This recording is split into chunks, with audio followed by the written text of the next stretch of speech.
you snooze, you lose. Chicago blues. Chicago blues. When you pay your dues, you snooze, you lose. Chicago blues. Chicago blues. Born into a property scam. We grew up in a real estate plan. A boss man. Our mayor's father didn't give a damn about the future of the kids on this land. Chicago. Yes, the name's original, but a long time ago was the first hustle to create this city, or to take the city from the Indian. They left the title Wild Again to say that something stank. Now we live on concrete owned by every major bank. And you can give thanks to that mob mentality. Protect your home, kill off the rest, no equality. This is one of the most segregated towns on the globe, so what's up? I guess that's one of the reasons it's so hard to survive Chicago's flow. Chicago's soul is trapped by politicians with big money back in the day. Hello, I'm a resident from Bridgeport Homes. We have problems here. This is the community of Mayor Daley, but he doesn't seem to care. I'm going to say it as a resident. I've been living here for 12 years. We've had this issue. We are buried here inside this development. People have cast us out.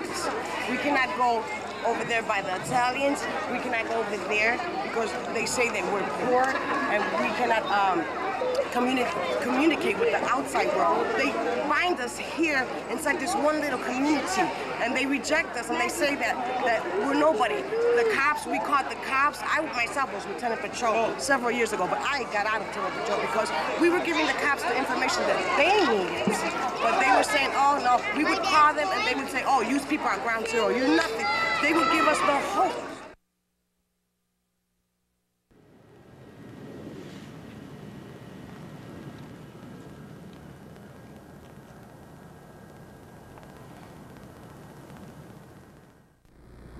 Yeah, Mexicans. I remember in Bridgeport we had just a little, I think it was just a block. And that was the only part there in Bridgeport that was Mexican. Somebody told me they used to call it the island. Lenard Clark, beaten into a coma in a racially motivated attack, was high profile from the beginning. The three charged with the beating were white.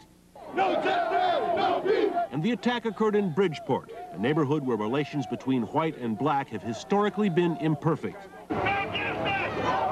Days of demonstrations followed the beating in March of last year, but when the defendants came to trial, a number of factors, apart from the obvious racial tensions, made the outcome considerably less than many had hoped for.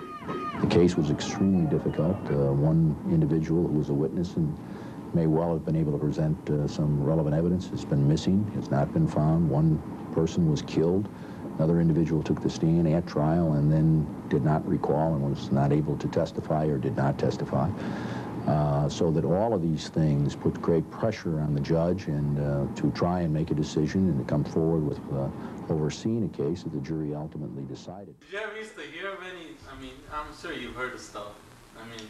Well, I remember when I was a little kid, and I've always lived in Bridgeport, but I was a little kid and I watched this black man come down the street. Of course I'm from Bridgeport. And I watched this black man come down the street, and I watched these two white men pull him to the side and paint him white, tie him to the tree. Damn. For real? That's one thing that always sat in my mind, Thank in you. my head. Did they beat him first, or they just... No, they just painted him white and tied him to the tree. I don't know anybody. I know everybody, almost everybody in Bridgeport, and everybody knows me. I've never thought of Bridgeport as a scary place to live. My first summer in Chicago, the first time that I came, summer of 1967, I was doing community work for the church in the summer, and one of the church families invited me to their home on a Sunday afternoon after the service, and we were barbecuing a chicken in the backyard.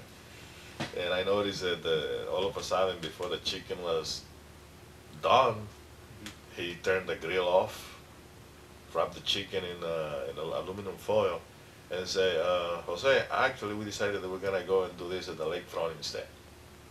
And I never thought about it. Yeah. But I know that he was a little nervous, and but I didn't give it any second thought.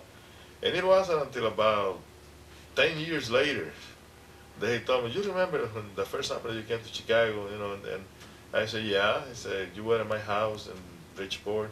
I said, yeah.